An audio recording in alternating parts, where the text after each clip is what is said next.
What if everything we've been told about autoimmunity is wrong? I'm Elizabeth Yarnell. After awakening partially blind one morning in 1999, a doctor told me my multiple sclerosis would put me in a wheelchair within 10 years. I refused to accept that as the end of the story, so I started investigating. Welcome to the Inflammation Investigator, the podcast that uncovers the inflammation lurking underneath your ailments. Because autoimmune and chronic conditions should not be viewed as death knells when they are actually alarm bells. I'm a traditional naturopath and founder of the Inflammation Academy. And in 2 episodes every week, we dig into what conventional medicine might be missing. If you're living with chronic or unexplained symptoms, this investigation is for you. Your body has been trying to tell you something. Let's start listening.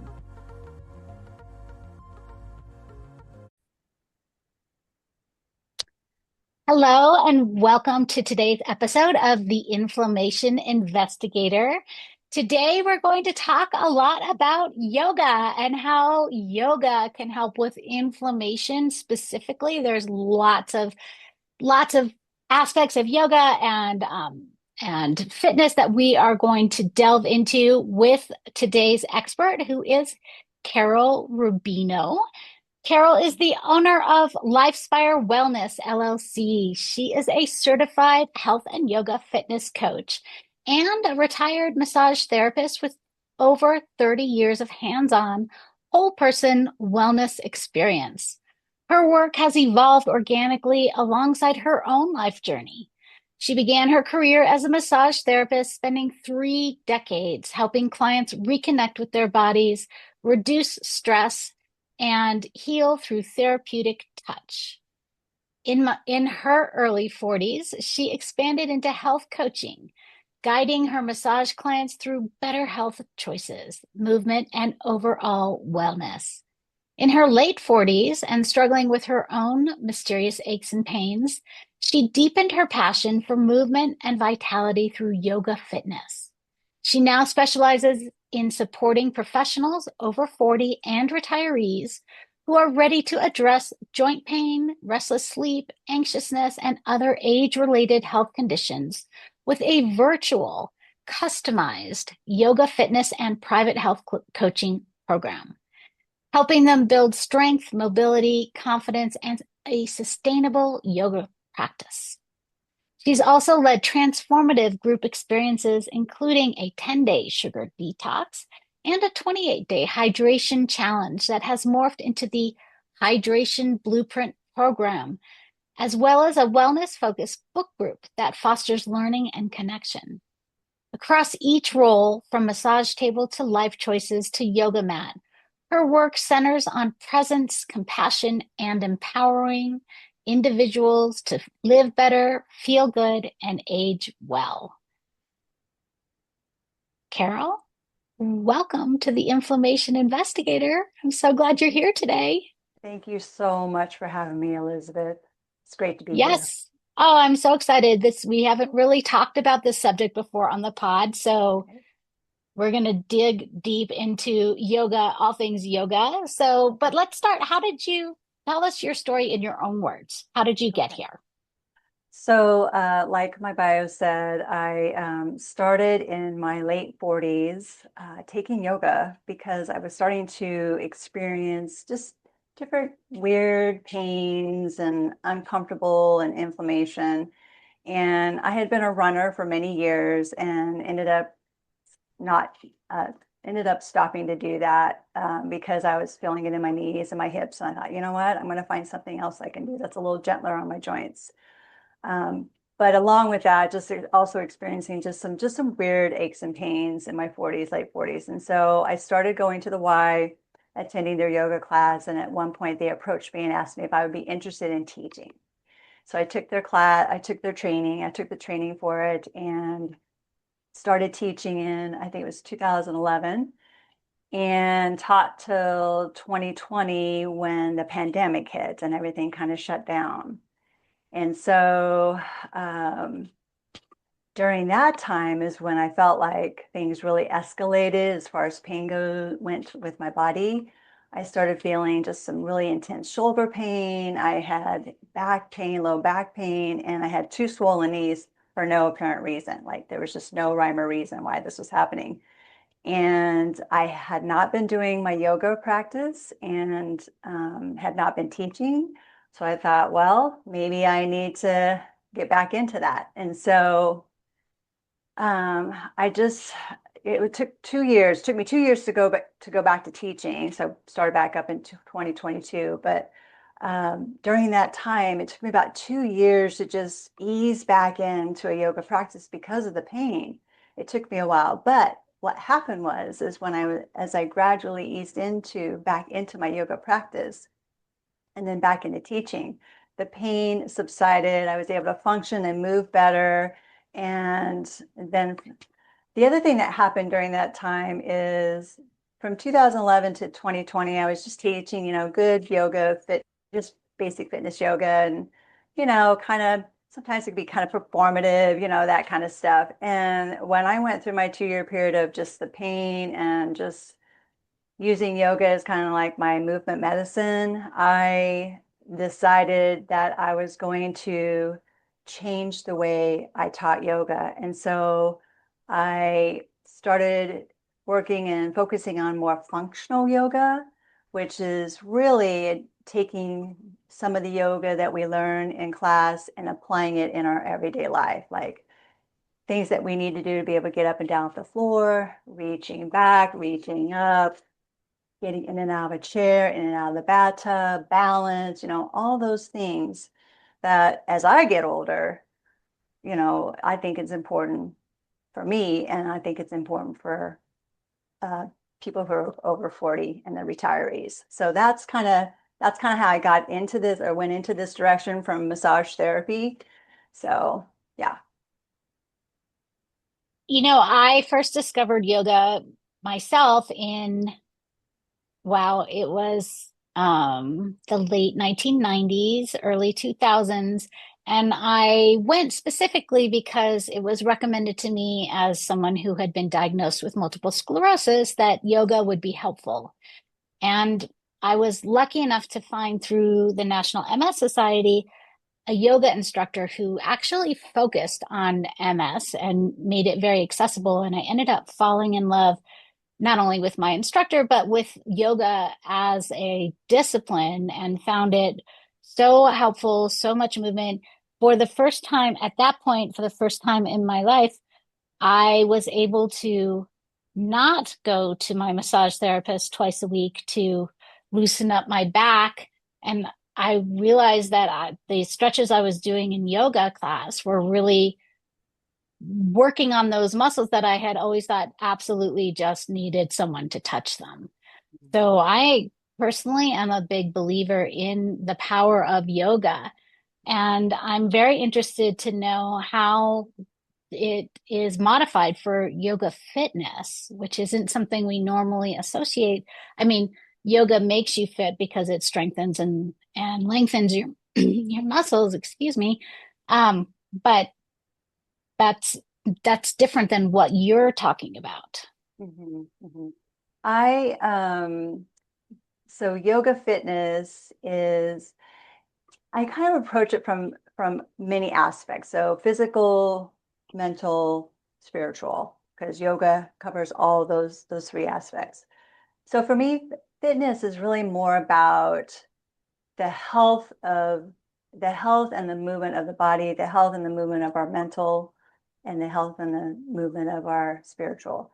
And so really fitness for me is not about, oh, popping up into a handstand or, you know, I'm the performative yoga kind of um, uh, turns my head a little bit. And so for me, it's just more about the experience of yoga.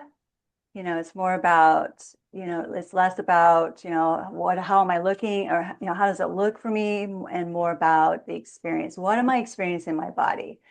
And it is important to find or to research, uh, specialty yoga, because that is happening now. Yoga has evolved. It started 5,000 years ago. It was a man's, discipline and meditation in India. It moved to the West in the late 19th and early 20th centuries. And then from there, it has evolved into all kinds of styles. And so, um, when I say fitness, for me, it's just more about, tailoring and customizing it to someone's fitness level. And that could be, from really, 0 meaning really hard to 10 meaning I'm great and how can I get better, without it being so performative or about being a performer in it. So, yeah. I liked your example about the handstand, right? Because that was never one of my goals was to like push up into a handstand. I never wanted or needed to do a handstand. And in fact, I don't even like to do the headstand in yoga because that makes me kind of dizzy and throws me off balance. But that's not essential to a yoga practice. It's not essential. What's essential is stretching, movement, stillness, breathing, um, focus, the experience, all the things that make up that experience, a person's personal experience on their mat. And the thing is, too, is every time someone comes to their mat, their body's in a whole different space. It's not the same every time. So it's really important, I think, as instructors to teach participants that, like, every time you come to a class or you do a private session with somebody, maybe you were able to do, balance one day, and then the next time you came, it was just kind of like really hard. That all depends on the day and, what's going on in the body and the mind. And so it's really important to let people know that, to meet yourself where you're at on your mat every time you come to your mat. Yeah. I don't think I've ever heard that yoga started out just for men. Yeah. Yeah, in India. I'm Yeah, having a little trouble processing that. I don't know why, because of course we're in a patriarchal world, and that makes absolute sense, but it just seems so wrong. But it's so much about the patriarchy is wrong, so that really is neither here nor there, right? right, right, right, right. And yeah, yeah. And and there's been some unfortunate incidences where participants were taken advantage of by these former what they call yogi gurus. And it's unfortunate, but it doesn't need to taint the world or taint the yoga uh, industry or business So or you classes. mentioned, yeah, you mentioned that yoga encompasses spiritual as well as physical and mental. Can you dig a little bit deeper into that? Sure. So from a physical place, the yoga really benefits. So it's got a lot of benefits. So one of the things is it lowers the immune system. So let me back up a little bit. So a consistent yoga practice, you know, doing it consistently, will help kind of lower the immune system, or I mean, boost the immune system. It will help lower the cortisol level, the stress hormone. So, I was just thinking about this today. I was thinking, okay, so we have inflammation that's triggered by cortisol, that's triggered by stress, that's triggered by some sort of situation or event or person, right? So I think when people start to take yoga and start doing it consistently, it's kind of like when a runner starts running and they start to like it more and more and they get kind of addicted to it. They have that runner's high. I think Oh, I think people who start to take yoga and they start to notice how much better they feel physically, how much better they feel emotionally, that they want to continue to do it, then I think what happens is whatever the stressor event was, may not affect them the same, or it may, so then you see this decrease of, okay, the effect, the event or the person it's not affecting them so much. So there's less stress, less cortisol, less inflammation. So, you know, so from a physical standpoint, I think, and mental, it's really helpful. It also helps, yoga helps regulate the nervous system. So if someone's in a constant state of fight or flight, then doing a consistent yoga practice can bring that down to that rest and digest. That parasympathetic system can just like, okay.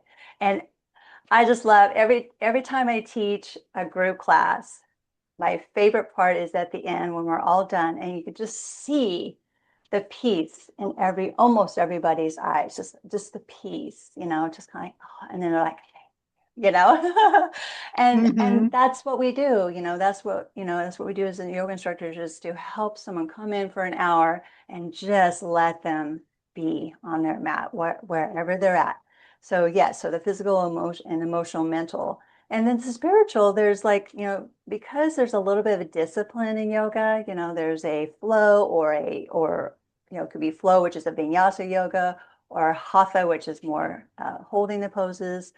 But there's still a focus, and the focus is not what's going on out here, what's everybody doing. It's more about what's going on here, and how is it feeling? And do I need to make adjustments? Am I holding my breath? Can I breathe a little more? What thoughts are going through my head? Or can I, really drop down out of my brain and into the body? So yeah, I think, and then just the nurturing, the self-compassion, it can bring out the self-compassion. And so I think those three, yeah, I think mind, body, spirit, yoga just really addresses all three in a sweet way. Yes, and if you've actually done yoga consistently, you can very much feel that in your own life and in your own body and in your mind. You sleep better, you breathe better, you Yeah. move better, all of Yeah. that comes Yes. together. Yes. Yes. I know there are some specific yoga poses that are helpful for specifically for inflammation. Are Hmm. you familiar with any of those? In fact, one that I do regularly each week. So I go to the gym and I work out at 3, 4 mornings a week. And I do elliptical, and then I do weights, weight machines. And one of the things that happens sometimes is, is that spot in my low back kind of creeps in every once in a while, depending on what I'm doing. And the best thing that I have found for me personally is doing a wide knee child's pose, where I'm on hands and knees. I rock my hips back towards my heels and just, fold over towards the floor. It's a child's pose. So if you've seen a child just kind of, they kind of sleep, I don't know, hunched over on the floor with their head to one side or forehead on the floor. But for me personally, and then I hold it for 3, 4 minutes, on the gym, on the mat, people are, whatever. And I hold it. And then when I get up, and I start walking around, the rest of the day, my back feels fine. So I know that at least that one pose, will work and feels good for me. So child's pose, a restful pose, but not everybody can get into it. So that's the other thing. Making yoga accessible for everybody is becoming more and more popular, because, many people get left out, people who are disabled, people who are limited in their mobility, people who have injuries or who have surgeries, things that who can't or aren't supposed to do things. And so trying, learning to adapt, listening and learning to adapt and show people different ways that they can stretch. A stretch doesn't have to be a complete, fold forward. Just leaning forward can give someone enough stretch. So back to that. So child's pose, standing, folding forward, stretches the back of the legs. You could sit and do the same thing. You can lay on your back, pull your knees into your chest, rocking side to side. You could do they call it happy baby, where, you know, knees are bent out wide, feet are up in the air, and you're hanging on to like some portion of your leg and just rocking back and forth with a big smile on your face. um, you know, twists if they're comfortable. Again, you have to be careful with, spinal injuries and spinal surgeries and whatnot. Breathing, probably breathing would breathing is probably the easiest and the thing that everybody could do, could do. And, just big inhale through the nose or mouth and a big exhale through the nose or mouth. So that's probably one of the biggest, which is a key piece in yoga. Yoga is about pairing the breath with a pose or a posture, and then either in a flow movement or holding it, pose. So I'm breathing. So yeah. Will you describe a little bit more of that belly breathing, which is not necessarily the normal way people breathe? That's exactly right. So when we were born uh, belly breathing. We were belly breathers when we were born, when we were birthed. But somewhere along the way, we lost that. We were told to suck it in when we inhale and push it out when we exhale. Well, actually, it's the opposite. So when you inhale, and I say inhale through the nose or mouth because some people might have sinus issues, and so inhaling through the nose might not be easy. So they have that option. But to inhale through the nose and expand the torso, expand the belly, expand the ribs. And then when you exhale through the nose or mouth, you can just let everything relax in. And I can't tell you how many, especially older people, and I think it's because of the whole etiquette. You hold yourself up, breathe in, you suck your belly in. It could be military as well, training. But I can't tell you how many people have said, "Oh, that is so hard for me to do because I'm so used to doing it the opposite way." And I say, "Well, you don't remember, but we all were born with belly breathing, that belly breathing ability. So if you watch babies and watch their bellies, that's what they do. They inhale, puff up their belly, exhale, relax their belly. So it's about just remembering and going back to that kind of, that, infant stage of like, oh yeah, breathing. So yeah, and there's all kinds of breath breathing. I mean, there's counting breath, box breathing, which is, 4 counts, inhale, hold 4 counts, exhale 4 counts, hold 4 counts. There's the recently come on one that I really like, which is inhale for 4, hold for 2, exhale for 6. And that's kind of a nice one. Again, if people have asthma or breathing issues, again, we just need to be careful. And I always tell people, do what works for you. Do what works for you. And if you don't know, test it out and then you'll know. And I'll give different ways or different options for people. So, yeah.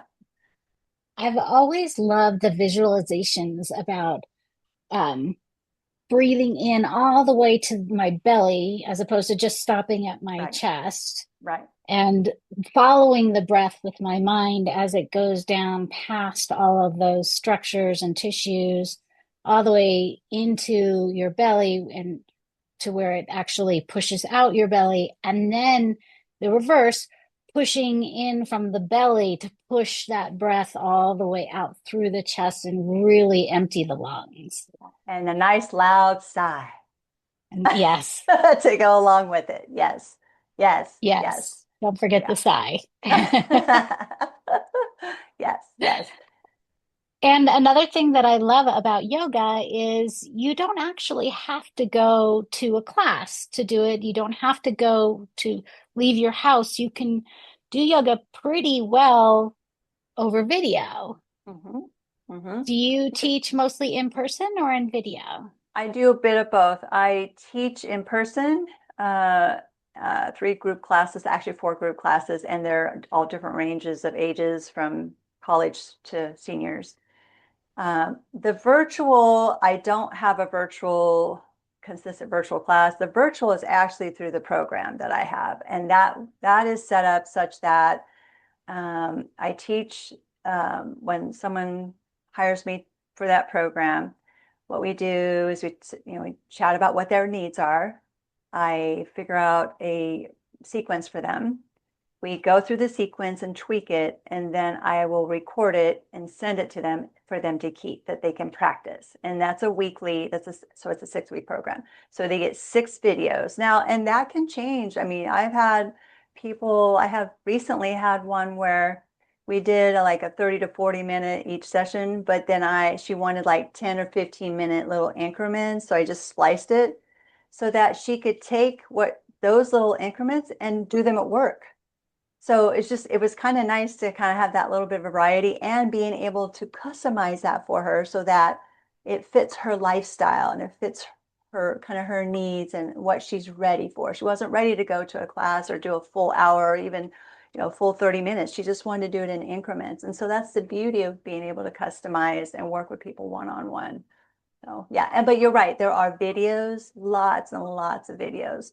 So there you just I guess it just kind of and you can type in yoga for inflammation, and I'm sure there'll be tons of videos that will come up. So you know yeah, you just need just to be careful when you do it. Just make sure that because the tendency, monkey see monkey do, people just feel like that they and are are taught to follow the instructor. So a lot of times when I'm teaching in a group class, I may show them the pose at first or the flow, then I won't do it again because I want them to kind of get into their rhythm of what we're doing, connecting the poses together and how does it feel, and not everybody looks the same, and it's not about that because again, we're dealing with all kinds of different body types and injuries, things that I don't know, but just have to be aware of. So yeah, yeah, it's And I don't amazing. want to dismiss or diminish the positive effects of actually being in a group, in a class, doing yoga, because there is that sense of community. There Yeah, is that support you get from just being around other people, which many of us realized during the pandemic that we missed tremendously, and we hmm noticed that hmm absence. Yeah, before the pandemic, I was going to a yoga studio 2 or 3 times a week, and I just loved that place. And then when the pandemic hit, I was just kind of, a little bit of a loss. And unfortunately, I just didn't go back because I don't know. I started teaching again and I don't know, but I guess I didn't miss it enough to go back. But I Well, did recognize that, oh gosh, that sense of community and that kind of like-minded, and we're all doing this together. We're all working on our own stuff together as a group and the support. Yes. the pandemic was such a disruption for everyone for so long, for two Yeah. years, that by the time it ended, everyone was in different patterns and what they were doing and different Right. routines. I Right. too had a regular yoga class that I went to for 7 years leading up to the pandemic, and the women in that class, we considered each other our yoga sisters, and we did things outside of class together. We went on field trips. We went traveling Right. together. Um, we would make dinner soup nights that we would have all the families over to. And then it could never revive after the pandemic. One of the women passed away during the pandemic, and she was the one who kind of was the The, centerpiece, the host of everything. right. And Right. Yeah. other people moved during the pandemic, and there was just, it Yeah. wasn't able to be revived. Yeah. Yeah. Yeah. Yeah. That's unfortunate. But yeah.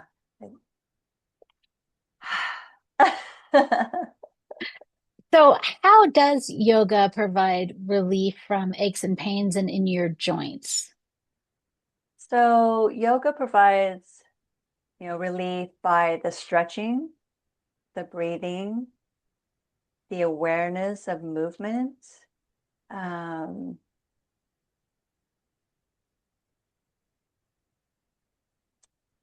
our bodies were built to move, right? They were built to move, and we have, joints that are hinges. We have muscles, tendons, ligaments, connective tissue, bones, and a brain and a nervous system. And we're built to move and we're meant to move. We need to move. Movement is medicine, as we're hearing more and more now. And so yoga, I think, encapsulates all of that, the movement, the breath work, the stillness, even stillness. But yeah, I think through the stretching and through movement and strength training with different poses, um, um, learning to, I just keep coming back to stretching, but just extension, a lot of extensions in the postures that we do. Um, yeah. A lot of A people lot I of hear, release, right? yeah, a lot of release. Yeah. Like I said, when I go to the gym and when I'm done, I hold that child's pose. And when I get up, I mean, it just feels so much better because I've taken the muscles and I've stretched them out. And then when I get up, they're like, okay, it's comfortable now. So, um, I forgot what I was going to say, but yeah, yes, yes, definitely. Yeah, yeah. I also think too that the way that your muscles are conditioned and toned during yoga helps hold your joints in place. It Mm-hmm. takes a lot of the tension off of those tendons and those ligaments for Mm-hmm. holding things together because your muscles are developed to be Stabilize. right. Yes, Thank you. right. That's the word I Yeah, was looking for. yeah, stabilize. Yes, definitely, definitely stabilizing for sure. And the mobility. So stabilizing and giving you the ability to move better. So yeah, definitely. Going back to what you were talking about yoga being very adaptive, that is something I appreciate myself too, because as someone with multiple sclerosis, probably my most prominent MS issue is balance. And there are yoga poses that will come up in a yoga class, like standing on one leg. And standing on one leg is not something that I can do very easily or for very long, but I can modify it so that even though I am not doing the one-legged pose for 5 minutes like the instructor is, I can Right. still benefit and I can still participate in the class Yeah. depending Yes. on my level of fitness and abilities. Yes, yes. And if your instructor is giving you different ways to kind of ease into your balance, that's bonus. And it's funny that you mentioned balance because I am focusing on balance this month. So through my social media platforms, I've been posting little tutorials on different ways to balance, and not necessarily yoga poses, but just standing on one leg and incremental. It's incremental. So again, functional, incremental. So incremental meaning, so you're standing on one leg, we're going to stand on the left leg, you're going to lift the right foot, but we start foot's on the floor, lift the heel, and you may have a chair beside you if you need it. Then you can lift the toes off the floor, and tease the toes off the floor. You can hover the foot off the floor. You can lift the leg up a little bit higher and then lift it up higher. And then, and if you're using the chair, you can tease the hand off the chair while you're back. Like there's just different ways to be able to teach someone. It's really important to make sure that participants are included in what we're teaching, included meaning their ability is included, so they don't feel defeated and not come back. I mean, that has happened, just whip into a sequence and then people are frustrated walking out the door and they won't come back. They won't come back because they're just like, I can't do it. It's just, I don't want to do it again. Yoga is hard. Yoga is messy. Yoga is challenging. It can be. But the flip side is yoga is full of heart love, full of compassion, and meeting ourselves where we're at on the mat. So, yes, definitely. Are there other forms of exercise that are similar to yoga, or is yoga really a standalone, unique Well, method? I mean, I think Pilates is can be kind of similar. I think Pilates, I know Tai Chi is becoming very popular. There's probably some movements in there that are very similar. Yeah. So probably yes, yes, yes. So I know that the breathing techniques in yoga can help reduce neural inflammation. Can you talk a little bit more about that? The breathing, so so it regulates our nervous system, the breath does, right?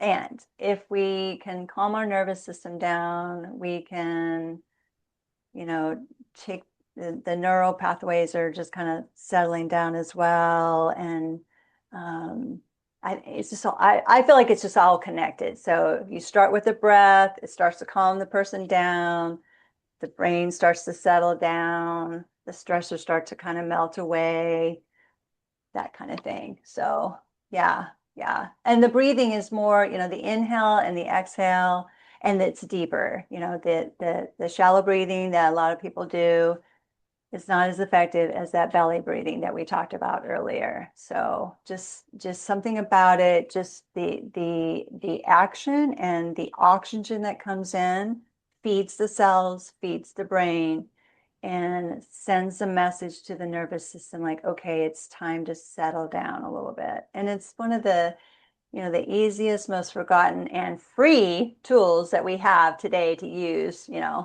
for, for neural. So when we settle down, then hopefully the body doesn't have to be in this constant state, like I said earlier, this constant state of fight or flight, which kind of, kind of influences inflammation. If we can just calm the nervous system down, and that just kind of ripples out into the rest, and hopefully the inflammation it may not go away right away, or it may not go away completely, but at least it can take the edge off and settle, just kind of help settle things down. So, One of the common causes of inflammation is lack of lymphatic drainage. There are a number of yoga poses that can really help with lymphatic drainage. mhm. Is there any Yes, that you think of off the top of your head that you can I, share? I'm going to say all of them. And so anything that anything that requires movement, because the lymphatic system, it's made up lymph nodes, lymph vessels, and lymph fluid. So the lymph system does not have a pumping system like the heart is for the circulatory system. So it relies on movement. So any movement, flow, nothing super fast. It doesn't like fast, quick movement. Any kind of flow, connecting poses together. And I would say probably any moving flow poses versus just one pose per se. It's more about the movement and the connection of the poses. Yeah. Yeah. The flow to kind of help move that lymph fluid through and squish those Mhm. lymph nodes. So, and maybe holding poses could be good, like where the clusters of lymph nodes kind of sit in the body. So that might be kind of, you bring your arm over, that, good squish, and then open them back up.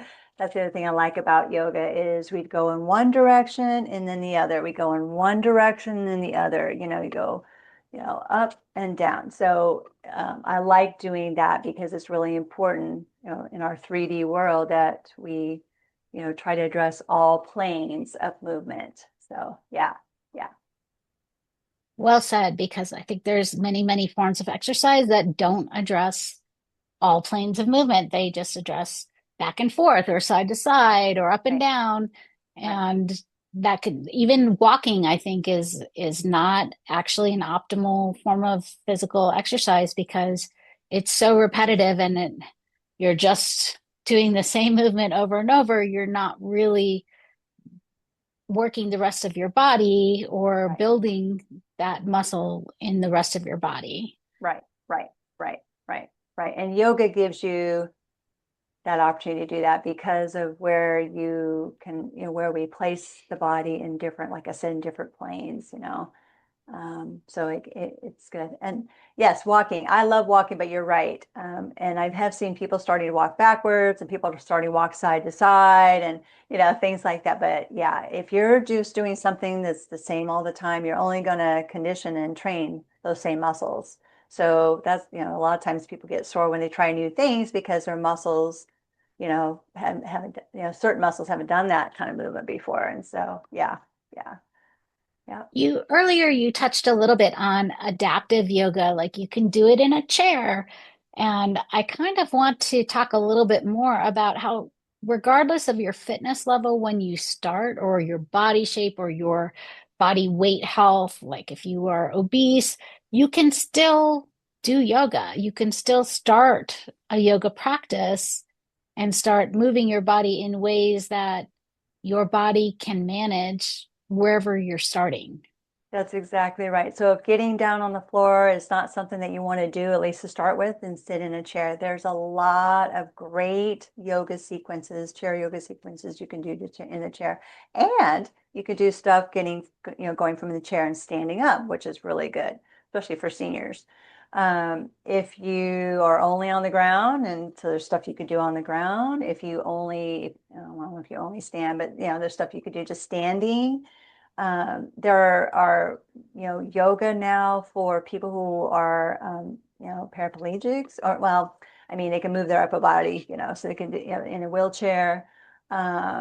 It's interesting because I have an uncle he had a severe spinal injury, so he's on, uh, um, you know, crutches, and he's got braces on his legs. And so I've been posting on my Facebook about balance, and he's like, well, how does that work when, and I was like, well, you know, let's figure that out. So, still, even though you have three legs, you still, lift one leg, you're still balancing. It's just different. That's all. It's just different. And so yeah, so chair yoga is becoming very popular, especially amongst the seniors, because a lot of them don't want to they don't want to get up and down because it's hard. It's hard. And so yoga for Parkinson's, I have taught yoga for Parkinson's, which is really fantastic. But yeah, so more and more, I'm seeing that more and more adaptive yoga, because we do want to include prenatal yoga, people who are going through chemo treatments for cancer. I mean, breast cancer survivors, there's certain things they're not supposed to do, but that it's adapted for them. I mean, there's just so many, many, many ways that it can be adaptive. And it's really, I don't know, I think it's really important to be inclusive as much as we can. I mean, it can be challenging when I have someone come through the door in a group class, and they might have a brace on or something. And so, I have to immediately think, okay, I want to make sure that this person is included, before I start the class. So otherwise, they won't come back, as we talked about earlier. So. Yes. Another thing that I know is a concern for the MS community in particular is being able to maintain the ability to be able to maybe move yourself from, say, a wheelchair to the commode, right? Onto the Right, toilet yourself, or to get yourself off of the toilet by yourself and right, back into right, your wheelchair or to wherever, regardless of if you're in a wheelchair or not, to get on and off that toilet. That's a huge form of independence. And right, once you lose that ability, you're very dependent. And now you need an aide full time. And right, that changes life for everybody around you. right, right, right, right, right. So, trying to keep trying to stay strong as much as a person can with MS, and any, chronic inflammation condition. The key is to stay strong, and, we just keep practicing, keep practicing. So that, I mean, that's something that someone can do in a wheelchair. So, practice these little kind of push off lifts. I was very similar to, kind of doing a plank pose. So on the forearms, just like, just push off and just push off. I say it's easy, but it's not easy, but, the only way, if they want to change that, they have to take control of that. If they don't, then it's okay. We all have a choice. So, and to seek out somebody that can help them do that. Yes, it is. It's always a choice, right? Because only you can do this for yourself. Nobody can condition your muscles to No, give you more strength right. to do the work for you. You have to choose to do it yourself. That's exactly right. Yeah, yeah, yeah, I yeah, always say move it or lose it. You can choose not to move around, but now you're not going to be able to have that choice. That choice will yeah, be taken away from you. yeah, So exactly. it behooves yourself to make that choice to help yourself. Yeah. Yeah. Like I said before, we're built to move. Even if we're in a situation, or we have a health condition where, it's limited, you can still move. You can still move. All your internal organs are moving, your heart, blood, all that's moving. You can still move. It may be limited, it may look different, but you can still move. If you can move, you can do yoga. Wise words. I love. Let's leave this on that note. Yeah. So, how can people find you and learn more about what you do and get a hold of you? Yes, you can email me at carol@lifespirewellness.com. I also have a website. It's www.lifespirewellness.com. And I'm also on Instagram at Carol_Rubino_HHC. And on there, I'm doing a lot of like tutorial videos and things that people can just kind of scroll through and look and see if there's anything that strikes their fancy. Right now, like I said, I'm focusing on balance. So we got a lot of little fun balance stuff, just kind of like where in your life do you balance on one leg? There are places that you do that. Just think about it. So yeah. That's a really good point. Um, I like that. So it's Carol Rubino, Rubino, and Life Spire, Spire, just to make it very clear to anyone who is Yes. listening. Yes. Thank you. Thank you, Yes. Carol, for coming on today. I think this was a great conversation and a different aspect of controlling inflammation in our body than we've covered before. But I think it's very important for people to be aware that this is available to them and something they can pick up very easily, very economically, Mhm. and it's all on you on how you progress and how often you do it and how much you do of it. So Yes. Yes. absolutely accessible for almost everybody. Yes. Yes. Thank you. Thank you so much for having me on. And I thank your listeners as well. Thank you. Tune in next time to the Inflammation Investigator. We'll talk to you then. And that's another case filed on the Inflammation Investigator. Remember, every symptom is your body's way of communicating. We just need to learn the language. If today's episode sparked something for you, I want to hear about it. Share your own investigation discoveries with me on social media at Elizabeth Yarnell or find me at elizabethyarnell.com.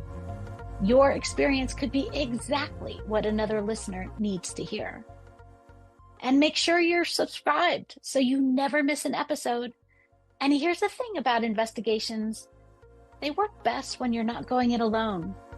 If this podcast is helping you uncover the answers you've been searching for, please like, rate, subscribe, and review, and share it with someone who needs to hear this message.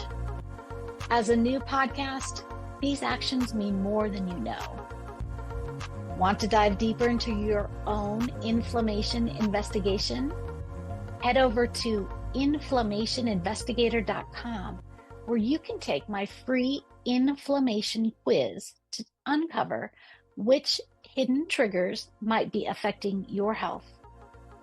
Until next time, this is Elizabeth Yarnell, your inflammation investigator, reminding you that the solutions to your health issues are out there. Let's find them together.